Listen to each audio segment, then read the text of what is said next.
Let's continue in part 3. I don't know why the videos are cutting off. Anyway, the truth is, the election time in Southwest, it had been used Amazon, non-Amazon, and Amazon both, to detain the people who were nominated for the election.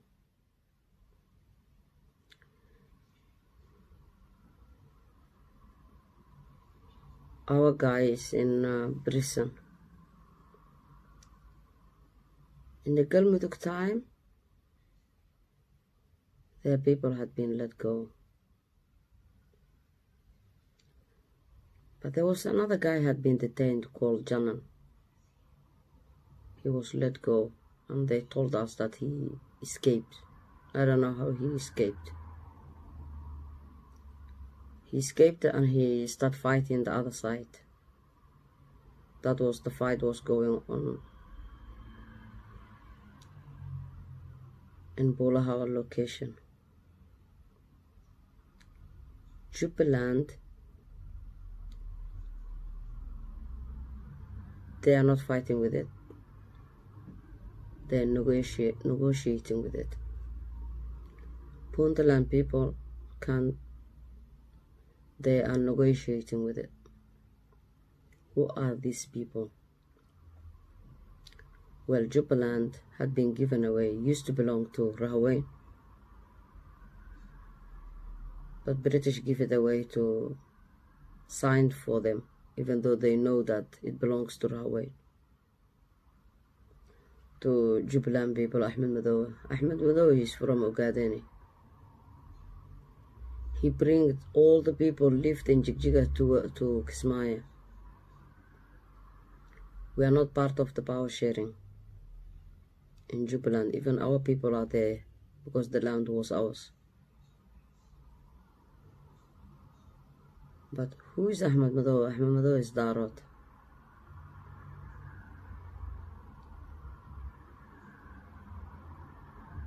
The people who live in Bulahawa and Garbahari are Darot.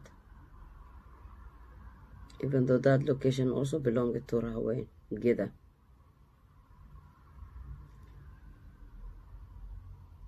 Puntland is Darot. Puntland, they are not fighting with it because they are Darot. Jubaland, the people who are hijacked it and and then given by force to are Darot. Neither of them have been fighting by the federal government with them.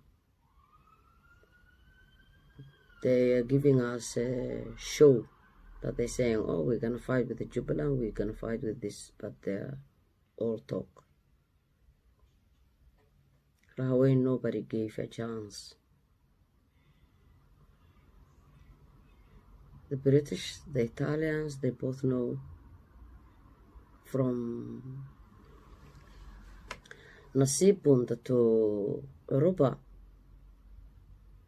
until NFD, on the other side until Kenya, in Ethiopia, like the border of Ogadeni, belongs to Rahaway.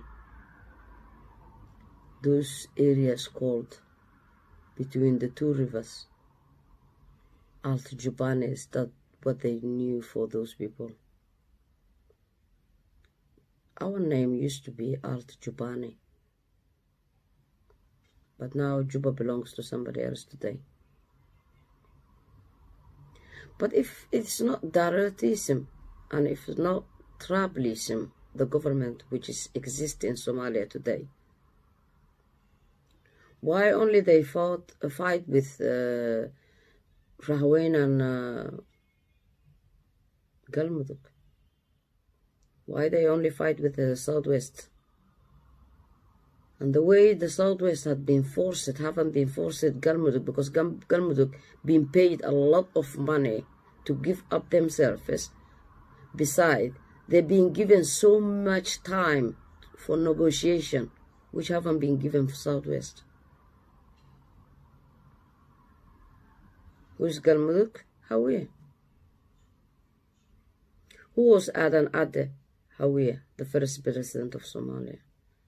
Who was the second? Siad and Abdirashid Sharmarke. That was Darod. Then who was the third? Was Siad Barre, which was Darod. After that, who came? Ali Mahdi was Hawiye. Abdel Nasser was Hawiye. Abdullah Yusuf was Darod. Sheikh Sharif was Hawiye. Hassan Sheikh was Hawiye. Farmajo was Darod. Like no one else lives in Somalia. What happened to Jarir Wayne? What about the 0.5 people? What about Dir? What about Rahway?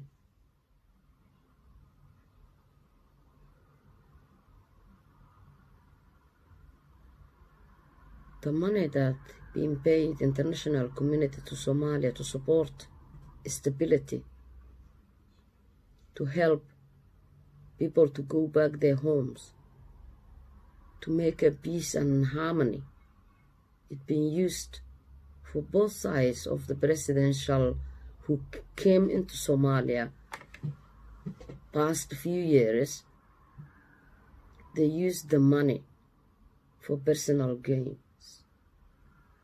for their own purposes, to give their own clients the good lands of Rahawain people. Hassan Sheikh was the one who signed out to Jubaland with the help of the British. And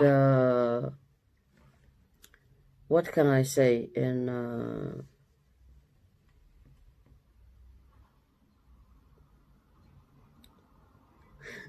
I asked why Ahmed Madow was given that land away. You know what they say to me? Because Ahmed Madow, he came there as Al-Shabaab. He said, I fight with Al-Shabaab. So many people died from me in here. So I need to answer the orphanage of the people who died fighting in this land. And I have to give them back something. Who asked them to come? Who asked Ahmed Madow to come and fight in here? In Kismayo location, nobody.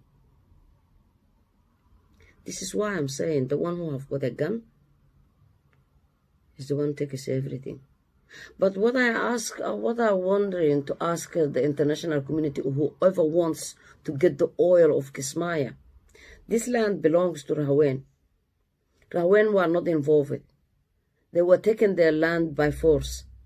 In the future, there will be a people who will come out with this anger and full of hatred. There will be a fight in the future as well. Why they create that? I used to hear that there was no more divisions in Somalian land. First, they divided in 5. Then again, the other 2, they divided in 5. It will be keep going. The end of the day, whether you give Ahmed Madow or not, whether you dig oil there or not, that land belongs to Rahawain.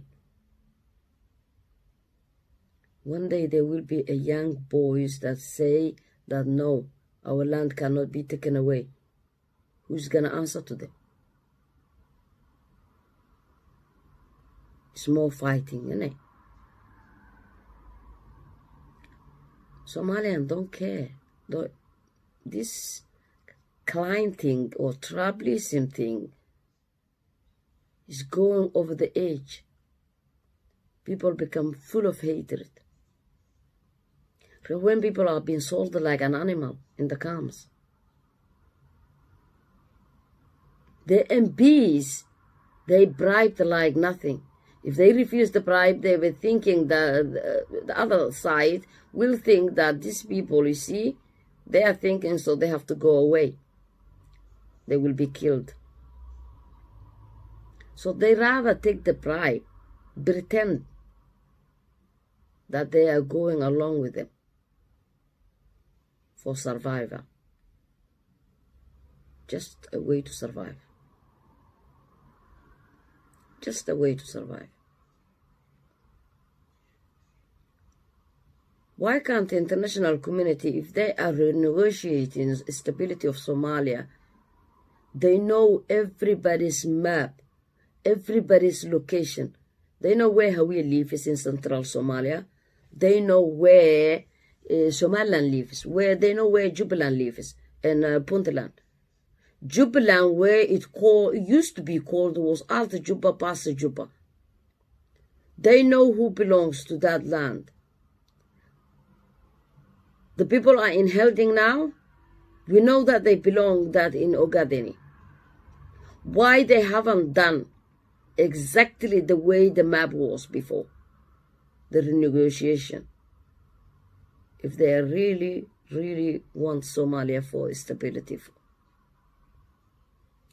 if they wanted Somalia to get stability, why they didn't do the right thing and follow the map that was the way it was? Why? The money that you're paying are used to be killed against us, to be sold us, to be bribed. The corruption is growing. In the city of Mogadishu, everybody is begging. Forget about Baidawa. Why the international community decide that we have to become homeless while we had the best home? Why they